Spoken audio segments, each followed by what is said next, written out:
மண் பேசும் சரித்திரம். அழிந்து கிடக்கும் 1000 ஆண்டு கால சிவாலயங்கள், சாளுக்கியர்களை வென்று சோழப்படை எடுத்து வந்த வெற்றி சிலை, மண்ணில் புதைந்து போன மாபெரும் கோட்டை, ஜம்பை நகரத்தின் சரித்திர சின்னங்கள். மண் பேசும் சரித்திரம். ஜம்பை இந்திய சரித்திரத்தில் திருப்புமுனையை ஏற்படுத்திய கல்வெட்டு இங்குதான் கண்டுபிடிக்கப்பட்டிருக்கிறது. அதியமான் நெடுமானஞ்சியின் அந்த கல்வெட்டு பற்றியும் 2300 ஆண்டுகளுக்கு முன்பு ஆட்சி புரிந்த அசோக சக்கரவர்த்தி குறிப்பிட்ட சத்திய புத்திரர்கள் அதியமான் பரம்பரையினர்தான் என்பதற்கான ஆதாரங்கள் பற்றியும் கடந்த நிகழ்ச்சியில் பேசியிருந்தோம். நமது நிகழ்ச்சியின் தொடர்ச்சியாக இந்த கல்வெட்டை கண்டுபிடித்த ஆய்வாளரும் வழக்கறிஞருமான கா. செல்வராஜ் நம்மை சந்தித்தார். சுமார் 32 ஆண்டுகளுக்கு முன்பு இந்த கல்வெட்டை கண்டுபிடிக்க அவர் மேற்கொண்ட முயற்சிகளை ஸ்லாகிப்போடு நினைவு கூர்ந்தார். ஓராண்டு காலம் அங்கு தங்கி அந்த பகுதியில் ஆய்வு செய்தேன். அந்த பகுதிக்கு செல்லும் பொழுது சிறு சிறு கல்வெட்டு தான் நான் சென்றேன். பிறகு மலையில் கல்வெட்டு இருப்பதாக ஆடு மேய்க்க மாணவர்கள் சொன்னார்கள். அவர்கள் மாணவர்கள் தான், ஏனென்றால் ஆடு மேய்த்து கொண்டே படித்தவர்கள். அந்த மாணவர்களுக்கு நான் மாலை நேரத்திலே கல்வி கற்றுக் கொடுத்தேன். அந்த வகையிலே அவர்கள் எனக்கு மிகவும் அன்பாக பழகினார்கள். என்னோட எப்பொழுதும் 10, 20, 30 பேர் சூழ்ந்து இருப்பார்கள்.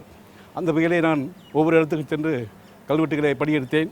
அவற்றில் தலை சிறந்த கல்வெட்டு இந்தியாவினுடைய வரலாற்றுக்கும் தமிழ்நாடு வரலாற்றுக்கும் மாற்றி போடக்கூடிய ஒரு கல்வெட்டு தான் சதியபுது அதிய நெடுமானஞ்சி ஈத்தப்பாடி என்ற ஒரு சிறப்பான கல்வெட்டு. இந்த கல்வெட்டினுடைய தன்மையும் அதனுடைய சிறப்பையும் பற்றியும் என்னுடைய ஆசிரியர் டாக்டர் ராமசாமி அவர்கள் கடந்த நிகழ்ச்சியில் சொன்னார்கள். அது மிக மிக பொருத்தமானது. இந்த நிலையில்தான் ஜம்பையின் புராதான சிறப்பு பற்றியும் பல்வேறு வரலாற்று பதிவுகள் கிடைக்கின்றன. இங்கே கண்டுபிடிக்கப்பட்ட பழங்கால கல்வெட்டுகளில் வாளையூர் என்று இப்பகுதி அழைக்கப்பட்டிருக்கிறது. விஜயாலய சோழன் காலம் முதல் விஜயநகர பேரரசு காலகட்டம் வரை பல்வேறு வரலாற்று பதிவுகள் இங்குள்ள ஆலயங்களுக்குள் காண கிடைக்கின்றன. சங்க காலத்தில் மலையமான் திருமுடிக்காரியின் ஆட்சிக்கு உட்பட்டிருந்த இந்த பகுதி பிறகு பல்லவர்களின் ஆதிக்கத்திற்கு உட்பட்டிருந்தது. பல்லவர்களின் சிற்றரசரான வானகர் ஆண்ட வானகோப்பாடி நாட்டிற்கு உட்பட்ட பகுதியாக ஜம்பை விளங்கி இருக்கிறது. பிறகு இடைக்கால சோழர்கள் இங்கே அரண்மனை கட்டி ஆட்சி செய்ததாகவும் அறிய முடிகிறது. அதன் பிறகு பாண்டியர்கள் விஜயநகர பேரரசு போன்ற ஆட்சிகளின் கீழும் ஜம்பை இருந்திருக்கிறது. இங்கே கோட்டை கரைவேடு என்கிற ஒரு பகுதி இருக்கிறது. சுமார் 30 ஏக்கர் பரப்பளவில் அரண்மனை ஒன்று இங்கே இருந்ததாகவும் அழிந்து போன அந்த அரண்மனையின் தடங்கள் இங்கே கிடைத்ததாகவும் கூறப்படுகிறது. அரண்மனை இருந்ததற்கு ஆதாரமாக மிக நீண்ட அகழி தென்படுகிறது.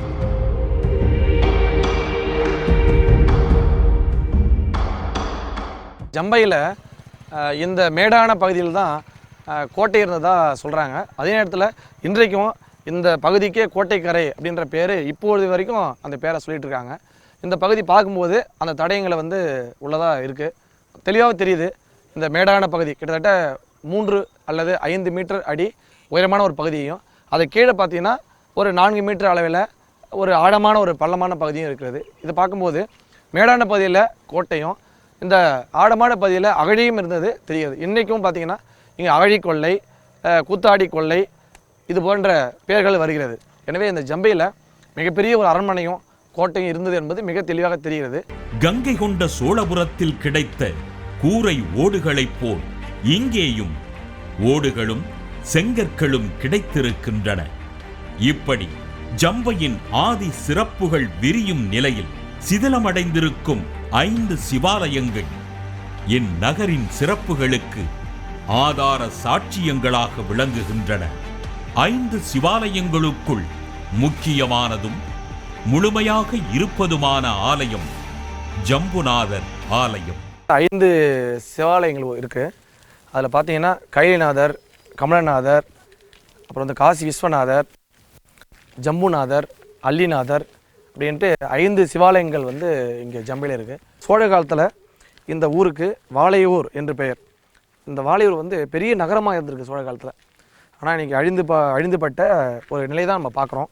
சோழ காலத்தில் முதல்ல வாளையூர்னு சொன்னாங்க. அதன் பிறகு ராஜா சோழன் காலத்தில் நித்த வினோதபுரம் அப்படின்னு இருக்காங்க. பிறகு வீரராஜேந்திர சோழபுரம் அப்படின்னு ஒவ்வொரு காலகட்டத்திலும் வெவ்வேறு பேரை வந்திருக்கு. பெண்ணையாற்றின் வடபுறம் மிகப்பெரிய மதில் சுவருடன் பிரம்மாண்டமாக வீற்றிருக்கிறது இந்த புராதன சின்னம்.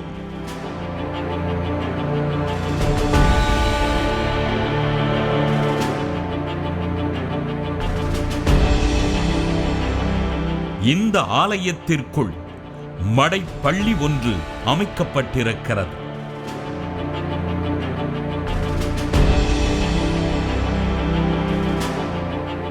இம்மடைப்பள்ளியின் தூண் அமைப்புகளும் வடிவங்களும் வியக்க வைக்கின்றன.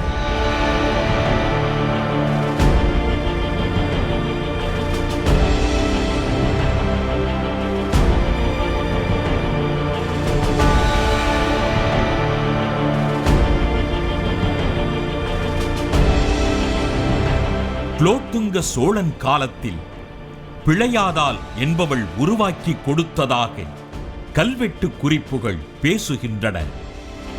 குறுகாடு கிழான், அக்கி வளவன், பல்லவரையன் மண்டை பிள்ளை, விசயராயனின் மனைவி பெருங்கருணையாளியான சுவாமிக்கு பிழையாதாள் என்பவள் எடுப்பித்தாள் என்று கல்வெட்டு கூறுகிறது.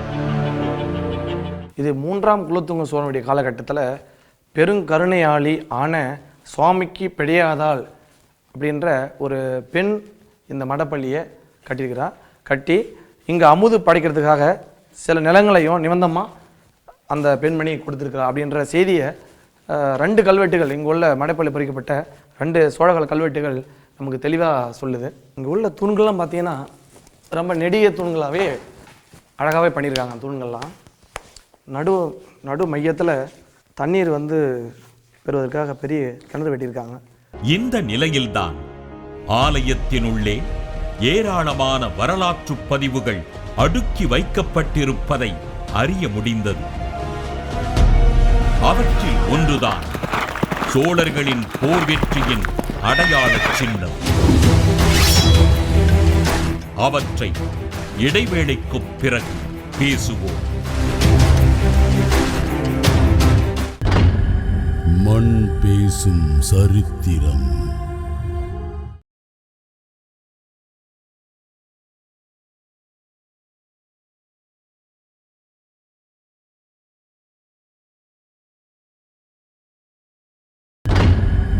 மண் பேசும் சரித்திரம். ஜம்பை ஜம்புநாதர் ஆலயத்திற்குள் பல்வேறு ஆட்சி காலங்களில் உருவாக்கப்பட்ட பழங்கால கட்டுமானங்கள் சிதிலமடைந்திருக்கின்றன. அவற்றை புனரமைக்கும் பணிகளும் தற்போது நடந்து கொண்டிருக்கின்றன. கல்வெட்டுகளால் சூழப்பட்ட ஆலயத்திற்குள் நுழைந்தோம். அழகிய துவார பாலகர்களின் சிலைகள் பிரம்மாண்டமாக வீற்றிருந்தன.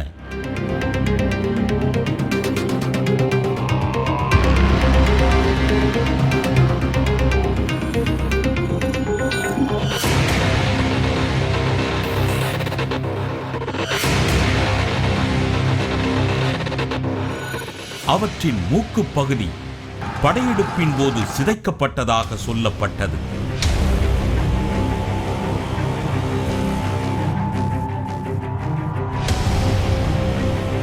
இவற்றின் அருகில் மேலை சாளுக்கியர்களின் கலைப்படைப்பான மகிஷாசுர மர்த்தினியின் சிற்பம் வைக்கப்பட்டிருந்தது. முதலாம் ராஜேந்திரனின் மூத்த மகன் மேலை சாளுக்கியர்களான கல்யாணி சாளுக்கியர்களை போரில் வெற்றி கொண்டு வெற்றியின் நினைவு சின்னமாக அங்கிருந்து கொண்டு வந்த கலைச்சிறப்பு மிக்க சிற்பங்களுள் ஒன்றுதான் இந்த மகிஷாசுர மர்த்தினியின் சிற்பம்.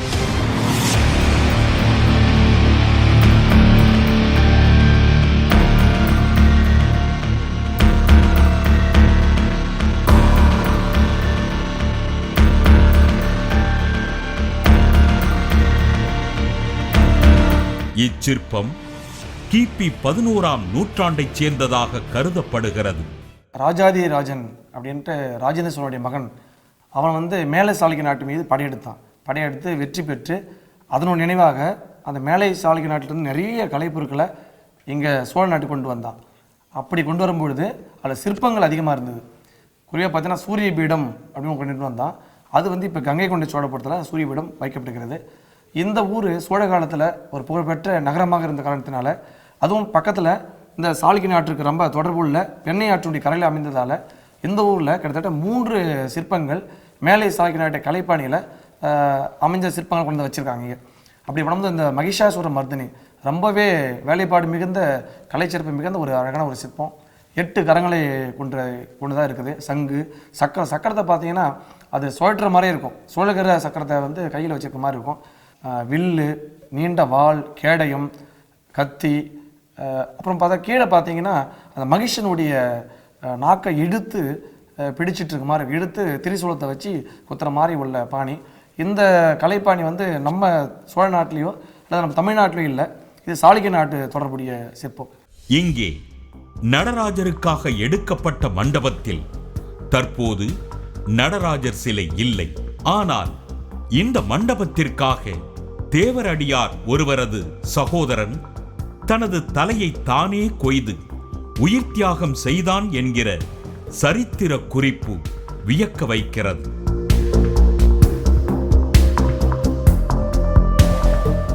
இந்த மண்டபம் நிறுத்த மண்டபம் அப்படின்னு கல்வெட்டில் வருது. இந்த கோப்பருஞ்சிங்கன் அப்படின்ற காடவராய மன்னன் காலத்தில் இந்த நடராஜர் நிறுத்த மண்டபம்னா நடராஜ மண்டபம், இந்த மண்டபம் வந்து கட்டியிருக்காங்க.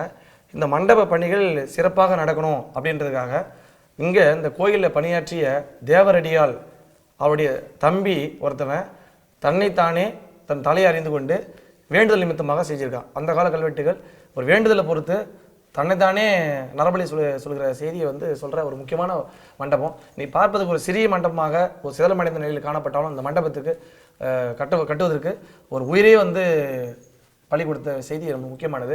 அந்த நிகழ்ச்சிக்காக தன்னுடைய உயிரை அவன் மாய்த்து கொண்டதுக்காக அன்னைக்கு இருந்த இந்த சோழ சாம்ராஜ்யம் அரசு வந்து அதுக்கு அவனுடைய தம்பிக்கு, அவன் இறந்து போனான் இல்லையா, அவனுடைய தம்பிக்கு சில நிலங்கள் வந்து தானமாக கொடுத்துருக்காங்க. ஏன்னா அவனுடைய செயலை வந்து பாராட்டி அந்த உயிரிழப்பை சரி பண்ணுறதுக்காக பண்ணியிருக்காங்க. அந்த செய்தி சொல்கிற முக்கியமான மண்டபத்தில் தான் நம்ம நின்றுட்டுருக்கோம். சாளுக்கியர்களிடமிருந்து கொண்டு வரப்பட்ட பைரவர் சிற்பம், முருகன் சிற்பம் போன்றவையும் விஷ்ணு உள்ளிட்ட கடவுள்களின் பழங்கால சிற்பங்களும் இங்கே காண கிடைக்கின்றன.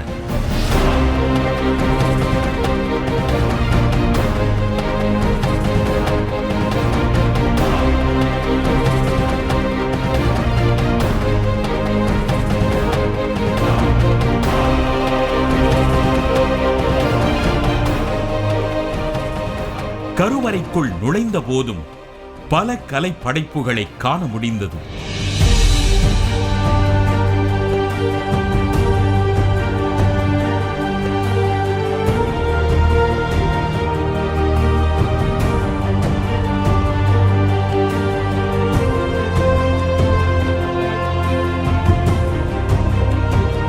சோழர்களின் கட்டிடச் சிறப்புகளை எடுத்துச் சொல்லும் கருவறை விமானம் 2 தளங்களை கொண்டதாக அமைந்திருக்கிறது.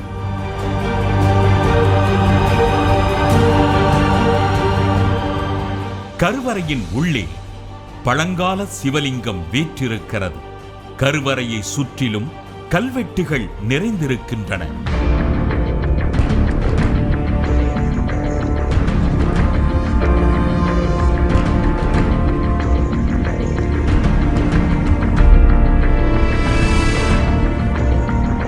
மொத்தம் இங்கே எத்தனை கல்வெட்டுகள் இருக்கு? யாருடைய காலத்து கல்வெட்டு மிக பழமையானது? இந்த கல்வெட்டுகள் எல்லாம் என்ன சார் சொல்லுது? இந்த கோயிலில் உள்ள, அதாவது ஜம்பையில் மொத்தம் 132 கல்வெட்டுகள் இருக்கிறது. அதாவது அந்த அதியமானுடைய கல்வெட்டுகள் தொடங்கி விஜயாலய சோழன், ராஜராஜன், ராஜேந்திரன், குலோத்துங்கன், இப்படி தொடர்ந்து சோழருடைய கல்வெட்டுகள் தான் அதிக அளவில் காணப்படுது. இங்கே உள்ள அந்த ஊரில் சோழகால கல்வெட்டு, பழமையான கல்வெட்டுன்னு பார்த்தீங்கன்னா விஜயாலய சோழன் கல்வெட்டு. அந்த விஜயாலன் தான் முத்தரையிடமிருந்து தஞ்சாவூரை கைப்பற்றி சோழருடைய சாம்ராஜ்யத்தை உருவாக்கியவன். அவனுடைய காலத்திலிருந்தே கல்வெட்டுகள் தொடங்குறது என்பது தான் மிகப்பெரிய விஷயம். இந்த கல்வெட்டுகளில் இந்த கோயிலுடைய இறைவன் பெயர் தான் தோன்றி ஈஸ்வரம் உடையார் என்று கல்வெட்டு சொல்கிறது. இவற்றில் பழங்காலத்தில் நடந்த வழக்குகளை பற்றியும் கொடுக்கப்பட்ட தீர்ப்புகள் பற்றியும் பொறிக்கப்பட்ட தகவல்கள் வியக்க வைக்கின்றன. சோழ காலத்தில் இருந்த வழக்குகள், குற்றங்கள், அதுக்கான தண்டனை பற்றி ரொம்ப விளக்கமாக சொல்லுது.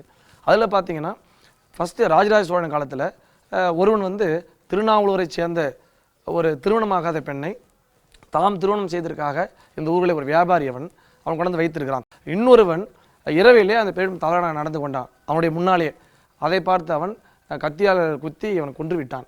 எனவே அந்த வழக்கானது இந்த ஊர் சபை யாரும் எடுத்துக்கொள்ளவில்லை. ஏனென்றால் அவன் செய்தது சரி என்று அந்த வழக்கு பதிவு செய்யாமல் இருந்தார்கள். ஆனால் அவன் மனம் வருத்தியது. எனவே அவனே தானே முன் இந்த தான் தோன்றீஸ்வரருக்கு நெய்விளக்கு விளக்கேறிப்பதற்காக சில தானங்களை கொடுத்த செய்தி ராஜராஜ சோழனுடைய காலத்தில் வெட்டப்பட்ட கல்வெட்டுகள் இங்கே சொல்கிறது.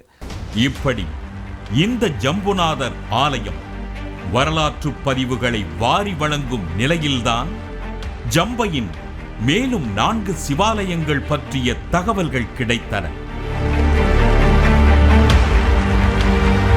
தனது அடையாளங்களை தொலைத்து அழிவின் விளிம்பில் இருக்கும் அந்த இடங்களுக்கு இடைவேளைக்கு பிறகு பயணிப்போம்.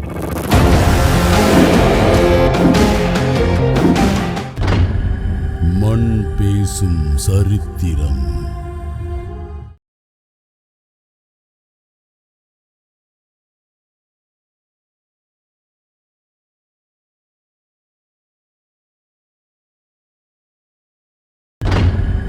மண் பேசும் சரித்திரம். சம்பு என்கிற கோரைப்புற்கள் நிறைந்திருந்ததால் சம்பை என்றாகிவிட்டது என்பதாக ஜம்பை பகுதிக்கு சிலர் பொருள் கூறுகிறார்கள். ஜம்பை என்பது ஜா என்ற வடமொழி சொல்லை சேர்த்து ஜம்பை என்று அழைக்கப்படுகிறது. ஜா என்பதை நீக்கிவிட்டு சா என்பதை போட்டால் சன்பை அல்லது சன் என்பது பெயர். சன்பை என்பது சம்பு அல்லது சன்பு என்பது ஒரு கோரைப்புல். அந்த கோரைப்புற்கள் கொண்ட காடுகள் அங்கே அதிகம் உள்ளதால், ஏனென்றால் அங்கே ஆடுகள் அதிகம், மாடுகள் அதிகம், அதனால் அங்கே கோரைப்புற்கள் அதிகமாக உள்ளது. அதனால் அந்த நகரத்துக்கு சன்பை மாநகர் என்று பெயர். தொன்மை சிறப்புமிக்க ஜம்பையின் பல வரலாற்று சின்னங்கள் பாதுகாக்கப்படாமல் போய்விட்டன. சுமார் 30 ஆண்டுகளுக்கு முன்பு இங்கிருந்த பௌத்த மற்றும் சமண சிற்பங்கள் தற்போது காணவில்லை. பௌத்தருடைய சிலைகளும் சமண சிலையும், சமணத்தை பெண்பெணக்கூடிய சைனியம்மன் என்ற ஒரு கோயிலும் இருந்தது. நாங்கள் அங்கே மக்கள் எந்த விதமான பாகுபாடுமின்றி எல்லா கோயிலுக்கும் போய் செய்தாங்க. அவங்களுக்கு அது சைனியம்மனா அல்லது கன்னிமார்கள் கோயிலா, கஸ்தூரம்மன் கோயிலா, எந்த கோயிலும் இல்லை. அவங்க ஏதாவது சிலை இருந்தால் மக்கள் கும்பிடுவாங்க. அப்படிப்பட்ட இருந்தவங்க இப்போ அந்த சிலைகளும் இப்போ காணவில்லை, அந்த பௌத்த சிலைகளும் காணவில்லை. மக்களும் அதை பற்றி நினைக்கவில்லை. ஏதோ கல்வியை நினைத்து கொண்டு போய்விட்டு இருக்கிறார்கள். ஏனென்றால் அதனுடைய பெருமை தெரியவில்லை, அதன் அருமை தெரியவில்லை, நம்முடைய வரலாற்றினுடைய தன்மை தெரியவில்லை. இந்த நிலையில்தான் ஜம்புநாதர் ஆலயத்திலிருந்து மேலும் 4 சிவாலயங்களை தேடி பயணித்தோம். அவற்றில் கைலாசநாதர் ஆலயம் இருக்கும் இடத்திற்கு வயல்வெளிகளுக்குள் நடந்து சென்றோம். அடர்த்தியான சோளச் செடிகள் நிறைந்திருந்தன.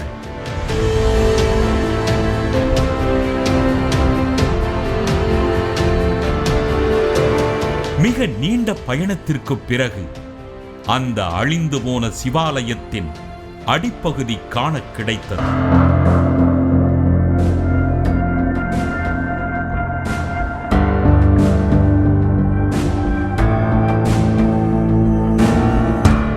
இங்கே 3ஆம் ராஜராஜனின் கல்வெட்டு ஒன்றும் காண கிடைக்கிறது. வீர சோமேஸ்வரன் என்பவன் இக்கோவிலுக்கு வழங்கிய நிலதானம் பற்றி கல்வெட்டு குறிப்பிடுகிறது. அருகில் கிபி 10ஆம் நூற்றாண்டைச் சேர்ந்த நந்தி, தட்சிணாமூர்த்தி சிற்பங்கள் மண்ணில் புதைந்து கிடந்தன.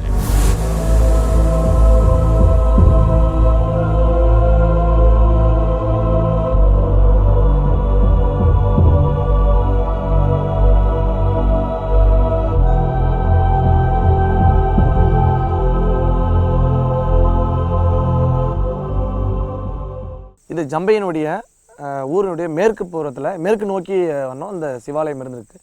பிற்கால சோழ காலத்தில், அதாவது 11, 12ஆம் நூற்றாண்டில் இந்த கோயில் கருங்கல்ல முழுமையாக கட்டியிருக்காங்க. ஒட்டருடைய படையெடுப்பு காரணமாக அந்த கோயில் ஜம்புநாத கோயிலுக்கு வந்து கல்வெட்டு வந்து ஒட்டர்கள், அதாவது ஒரிசா சேர்ந்தவர்கள் அவருடைய காலத்தில் அந்த கோயில் இடித்து சிதறமடையப்பட்டது என்று அந்த கல்வெட்டு சொல்கிறது. எனவே ஒட்டர்கள் இங்கே வந்து அவங்க காலத்தில் இந்த ஜம்பையில் உள்ள பல கோயில்கள் அழிக்கப்பட்டிருக்கலாம். அதில் இதுவும் ஒரு கோயில். இந்த கோயிலோட மேல் பகுதி வந்து பார்த்தீங்கன்னா கீழே சிதறமடைஞ்சிருக்கு. இப்போ லிங்கம் மட்டும் தெரியுது. இதைத் தொடர்ந்து ஜம்பைக்கு வடக்கில் இருக்கும் காசி விஸ்வநாதர் ஆலயத்திற்கு சென்றோம்.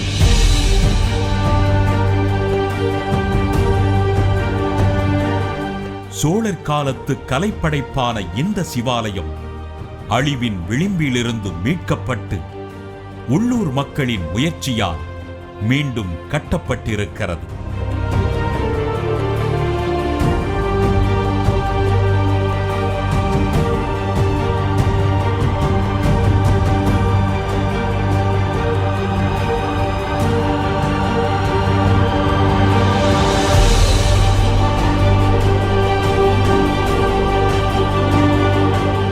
கிபி 10ஆம் நூற்றாண்டைச் சேர்ந்ததாக சொல்லப்படும் இந்த ஆலயத்தின் பின்புறம் கல்வெட்டு ஒன்றும் இருக்கிறது.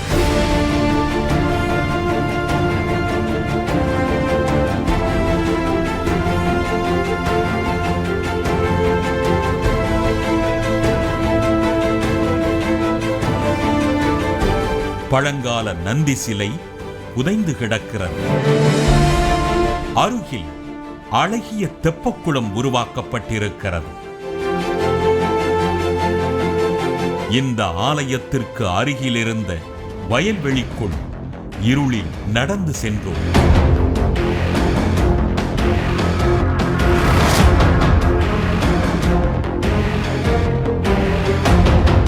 கரும்பு தோட்டத்தின் நடுவில் ஒரு சிவலிங்கம் மட்டும் மண்ணில் புதைந்து கிடந்தது.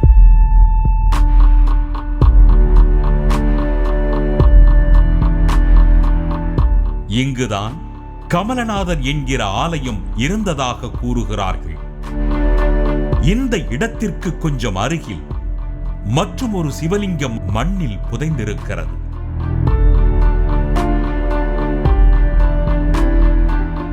இந்த லிங்கம் பார்த்தீங்கன்னா வடக்கு பக்கம் நோக்கி இருக்கு. கரும்பு வயல் இருந்தது தெற்கு நோக்கி இருக்கு. அப்போ தெற்கு நோக்கி, வடக்கு நோக்கி, கிழக்கு நோக்கி, மேற்கு நோக்கி இப்படி பார்த்தீங்கன்னா திசைக்கு ஒரு லிங்கங்கள் இருந்த கோயில் இருந்துக்கணும் நிச்சயமா. அந்த நிகழ்ச்சியை நம்ம பார்க்க முடியுது. இது சோழ காலத்தில் பண்ணப்பட்ட ரொம்ப அற்புதமான லிங்கம் இது.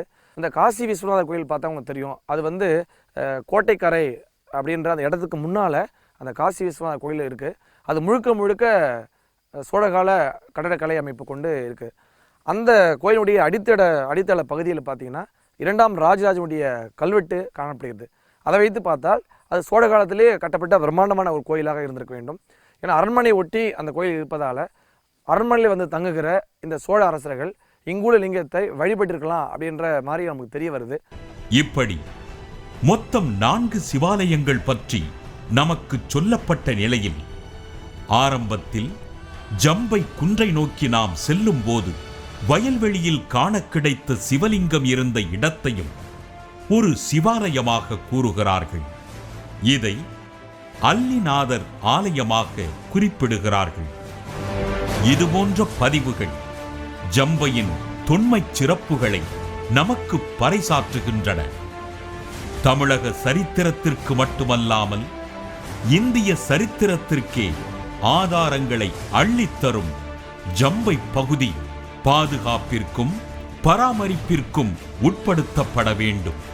அழிவின் விளிம்பில் இருக்கும் சரித்திரங்கள் மீட்கப்பட வேண்டும்.